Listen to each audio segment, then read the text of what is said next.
Nnamdi Kanu must not die in prison. Ọhaneze ndị Igbo warns. Ọhaneze ndị Igbo has come out to warn the Nigerian government and also the DSS that Mazi Nnamdi Kanu must not die in the prison custody. Of course, you know that Mazi Nnamdi Kanu, who is the leader of the indigenous people of Biafra, has been in the DSS detention for almost 14 months now. He was extraordinary rendition from Kenya to Nigeria around June 2021, and up till that time, he is still in the DSS custody. And as it stands now, from the report we got from Mazi Nnamdi Kanu's lawyer, the report says that for 2 days that Mazi Nnamdi Kanu has not been able to eat because of issue that he is having. Welcome to Emisaries TV. Now we dey bring you the most correct and ogbonge news wey be say dey happen for all over the world. Oya listen to the news proper. The Apex Igbo Socio-Cultural Organization Ọhaneze Ndị Igbo has warned the federal government of Nigeria that the leader of the indigenous people of Biafra, IPOB, Nnamdi Kanu, must not die in the custody of the Department of State Service, DSS. Ọhaneze gave this warning on Tuesday in a statement titled Nnamdi Kanu must not die in prison by the group's national spokesman, Dr. Alex Ogbonnia, to react to the current worsening health status of the IPOB leader. The Igbo group said Kanu's lawyer Ifeanyi Ejiofor has revealed that despite his ailment, the secret police holding him have refused to give him the medical attention needed. Ọhaneze said further that the incarceration of Kanu has aggravated security challenges in the southeast geopolitical zone of Nigeria, adding that there is an outward marginalization of Igbo in the country. In the statement, the group stated that several political stakeholders, including Ọhaneze President Professor George Obiozor, have appealed to the federal government to seek a political solution concerning Kanu, which has not yielded results.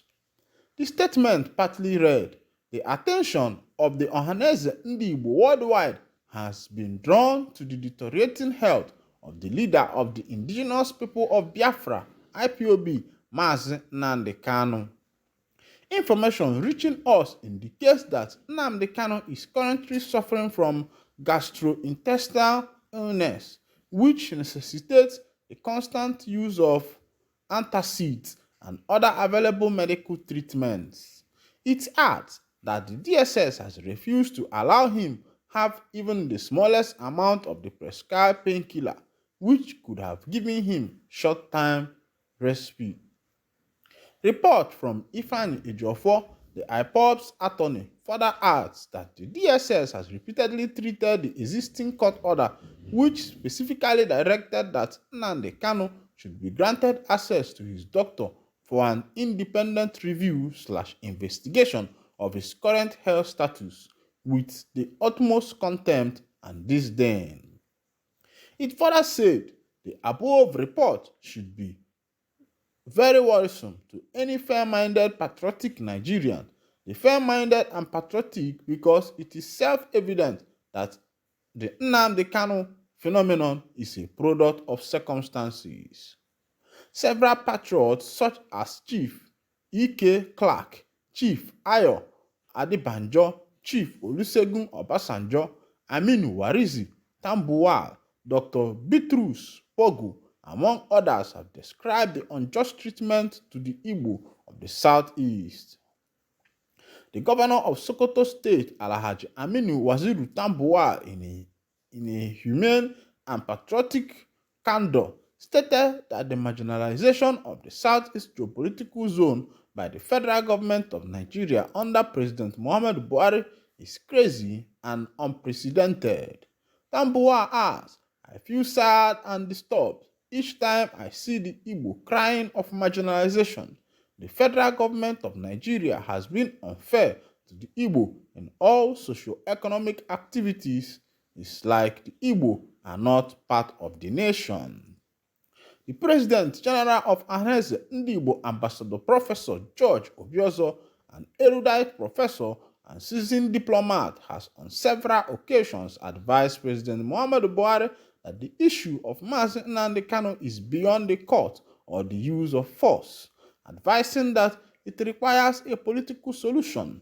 Obiozo urged the federal government to embrace the values of justice, equity, and fairness in their true sense of real peace, progress, unity, and development to thrive in Nigeria.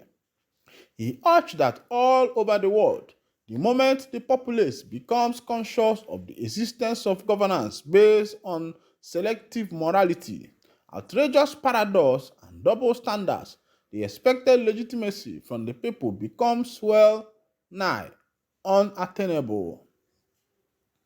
The Ohanaeze Ndị Igbo, the Apex Igbo Socio-Cultural Organization, and several eminent Igbo have repeatedly appealed to the heart of Mr. President to release Mazi Nnamdi Kanu on the premise of political solution.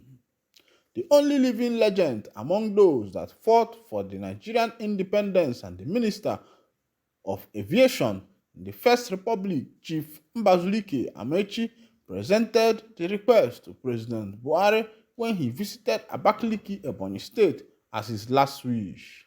Earlier before that, Mbazulike had also met President Buhari in Aso Rock, Abuja, for the same reason. In the interim, common sense will ask, why deny Mazi Nnamdi Kanu the necessary access to a medical doctor?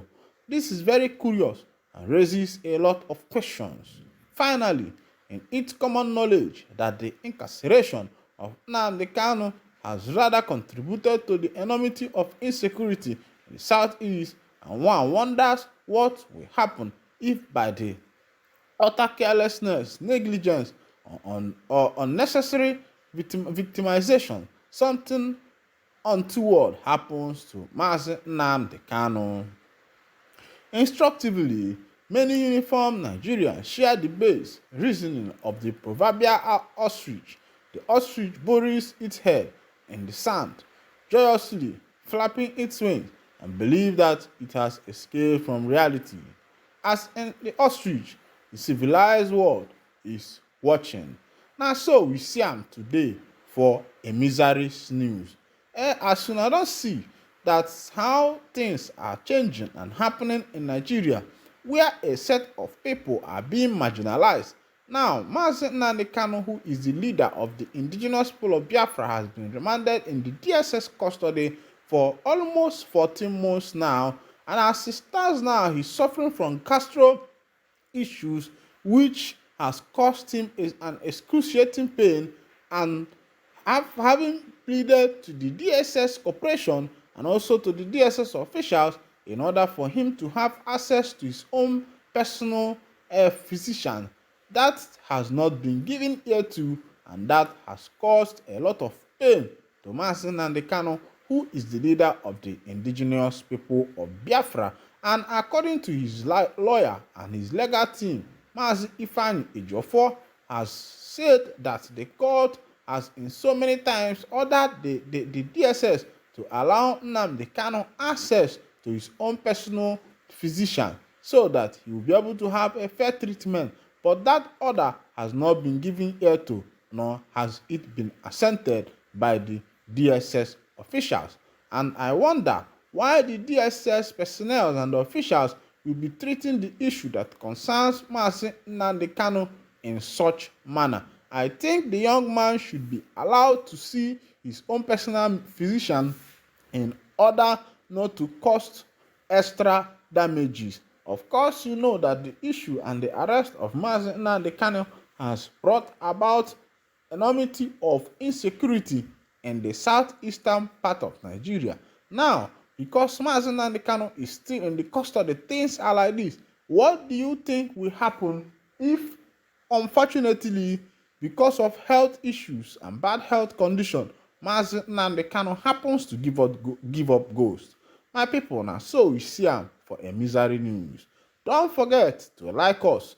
Don't forget to hit the comment button. Don't forget to subscribe to this channel, as we go to bring you the correct and topmost news and everything wey dey happen for this world. Thank you for listening. God bless you.